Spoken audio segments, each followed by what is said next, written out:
Assalamualaikum warahmatullahi wabarakatuh. Tabi pun, salam pramuka.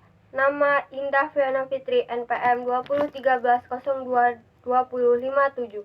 Pendidikan Fisika, kelas A, Fakultas Keguruan dan Ilmu Pendidikan, Universitas Lampung 2020. Di sini saya akan menjelaskan tentang sejarah pramuka di Indonesia. Sejarah pramuka di Indonesia dibagi menjadi 3 masa. Yang pertama, sejarah pramuka di Indonesia pada masa penjajahan Belanda. Pada masa penjajahan kolonial Belanda, gerakan pramuka dibawa oleh para penjajah Belanda ke Indonesia. Pada saat itu, namanya masih Pandu-Pandu Hindia Belanda, yang menurut beberapa tokoh saat itu organisasi tersebut bisa membentuk karakter masyarakat Indonesia yang masih dijajah. Maka bertambahlah organisasi lainnya yang menjadi semangat bangsa Indonesia saat itu, terutama setelah lahirnya Sumpah Pemuda. Bangsa Indonesia semakin yakin dengan kemerdekaan mereka dengan banyaknya organisasi. Organisasi yang ada memberi kesadaran kepada bangsa Indonesia bahwa bangsa Indonesia bisa bersatu dengan gerakan-gerakan yang ada. Dibentuklah Persatuan Antar Pandu Indonesia pada tahun 1931 yang berubah menjadi BPPKI di tahun 1936. Kemudian, organisasi itu membuat acara kemah yang diberi nama Perkino atau Perkemahan Kepanduan Indonesia OMOM. Perkino inilah yang menjadi cikal bakal atau awal mula dari dibentuknya Jambore sampai saat ini. Yang kedua, ada sejarah pramuka Indonesia pada masa penjajahan Jepang. Gerakan pramuka masih terus bertahan hingga sampai di masa penjajahan Jepang. Ketika tentara-tentara Jepang menyerang Belanda, saat itulah kepanduan Indonesia ditarik ke organisasi yang didirikan di Jepang, seperti Peta, Keibondan, dan Seinendan. Selain itu, Jepang juga tidak memperbolehkan adanya partai atau organisasi yang didirikan di Indonesia. Kepanduan Indonesia dianggap sebagai gerakan yang berbahaya karena hal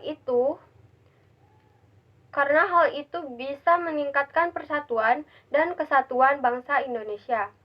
Namun, Perkino II tetap dijalankan di Indonesia dengan tujuan untuk mengusir tentara Jepang dari Indonesia. Dan yang ketiga, ada sejarah pramuka Indonesia zaman kemerdekaan. Organisasi Pandu Rakyat Indonesia kembali didirikan pada tahun 1945 setelah merdeka di Kota Solo. Organisasi ini juga menjadi sebuah wadah dari beberapa anggotanya yang merupakan anggota dari Kepanduan Indonesia. Ada sekitar 100 organisasi Kepanduan Indonesia di tahun 1961 dan dibagi menjadi 3 federasi Indonesia. Ketiga federasi dari Kepanduan Indonesia ini diantaranya yang pertama Persatuan Putra-Putri Indonesia, yang kedua Persatuan Kepanduan Putri Indonesia, yang ketiga ada Ikatan Pandu Indonesia. Gerakan pramuka ini baru diperkenalkan secara resmi pada bangsa Indonesia pada tanggal 14 Agustus 1961 yang kemudian tanggal tersebut dijadikan Hari Pramuka di Indonesia.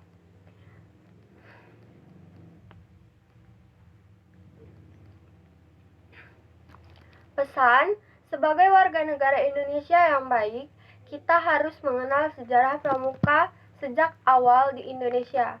Kita juga akan lebih menghargai setiap organisasi kepanduan yang ada di Indonesia, karena dengan dibentuknya organisasi tersebut, maka dibentuklah karakter bangsa Indonesia yang memberi pengalaman yang berharga bagi bangsa Indonesia.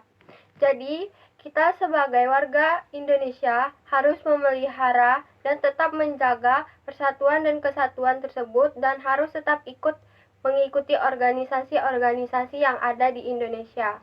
Dan tidak lupa, kita jangan pernah melupakan sejarahnya. Sekian yang dapat saya sampaikan. Mohon maaf apabila ada kesalahan. Terima kasih. Wassalamualaikum warahmatullahi wabarakatuh.